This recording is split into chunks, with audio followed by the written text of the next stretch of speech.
Champagne Friday! Welcome everyone around the globe. It's so amazing to have so many of you entering my wonderful sparkling wine of Champagne. This is a typical Friday for me. I had a guy this morning who arrived with a selection of different champagnes from his own portfolio here in Stockholm. And as you might see, there are new names, a lot of producers I didn't know about. Take them step by step. This is Guy de Forêt, Le Récy, the famous village for Rosé de Récy, this special appellation. Pure Pinot Noir. What did I think about this one? Quite amazingly fresh, non-malo style from a region where the lack of acidity is the general problem. But in this case, it was almost as harsh as a Lanson Black Label used to be in the 80s or in the 90s. Too young, 10 points in potential gap between the potential tasting and the actual one for the moment.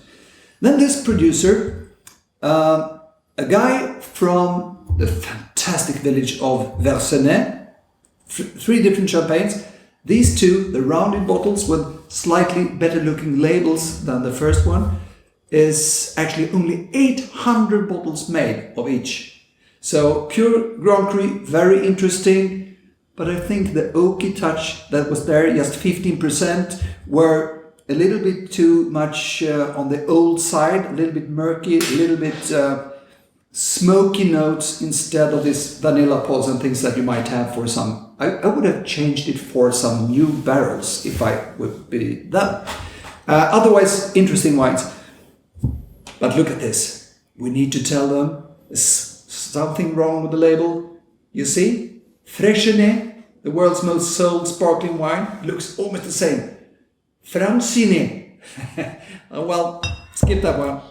My ideas comes directly to the Spanish.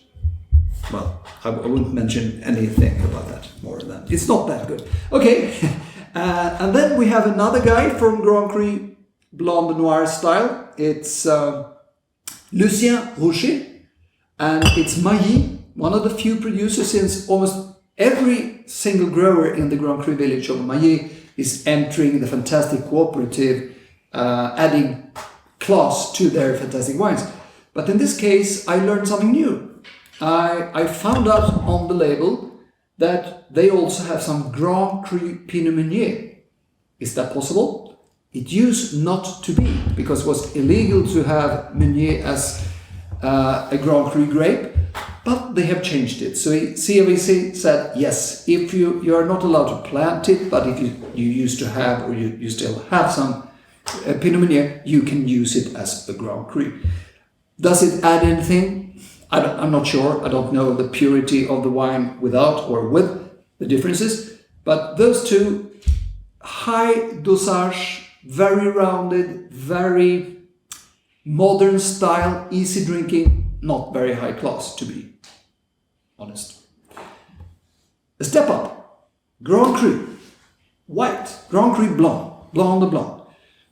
A producer where the father was in a very bad accident that people speak very much about in Champagne, a very tragic thing happening in the vineyard. And since then, people speak a lot more about this producer. It's Le Brun Cervenet, and it's, if you go to Avis, I've seen the place many times because it's in the square of the center of the fantastic village. Purity, very typical Avis in both champagnes that I have here, but beaten by this one, Paul Sugot, also Avis. Is it a better producer? I'm not sure, because the typicity and the purity is slightly more evident in the first one. But there is something else, which brings me just to keep these two. So I will not taste the other ones, I just spoke about them. And now I will taste those two and tell you what's in here. Just look at the color. You see probably if Björn has put on the right angles and the right kind of lighting here. They are very golden. They have this typicity of greenish notes, which are should be typical for Blanc de Blanc of highest class. And maturity, still a lot of small, beautiful pearl necklace bubbles. And what's the special about these champagnes? This is the Vieilles. You know, old vines gives a bigger concentration than the young ones. You get less fruit, less berries, but with a higher concentration. That's the most important thing about Vieilles. And how old are they? The average in Champagne is 18 years old. You start to speak about Vieilles when it turns 30 or something, sometimes 25. In this case, the oldest vines are 112 years! 112 years old vines. So you can imagine that you will only get very, very, very few. I don't know the amount, but you just pick super concentrated berries.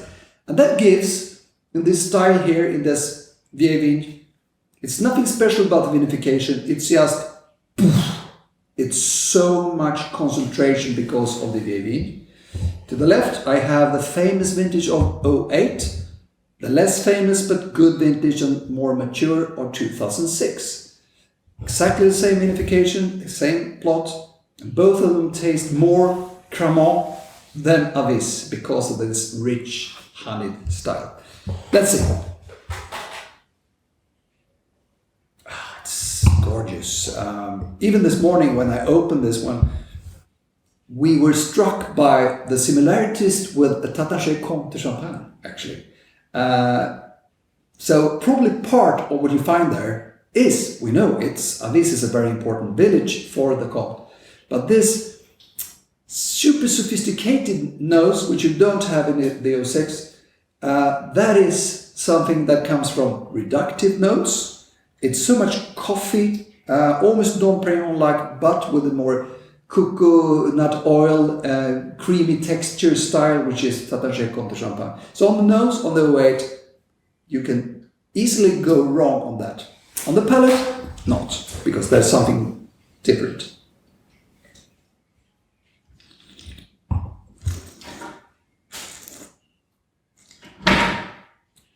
To make the comparison with that one, it's slightly drier.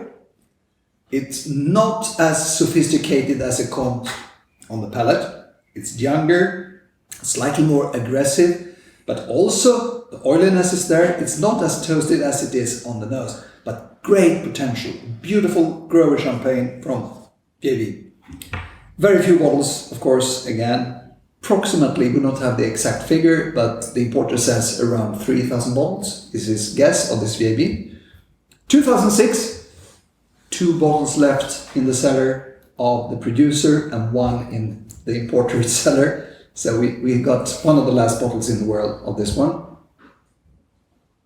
Less reductive, less flirty, but much more tropical fruits on top of that. Much more this Cremant-like, super concentrated butteriness and creaminess directly on the nose. There are some floral notes as well, but they are very exotic as the fruit.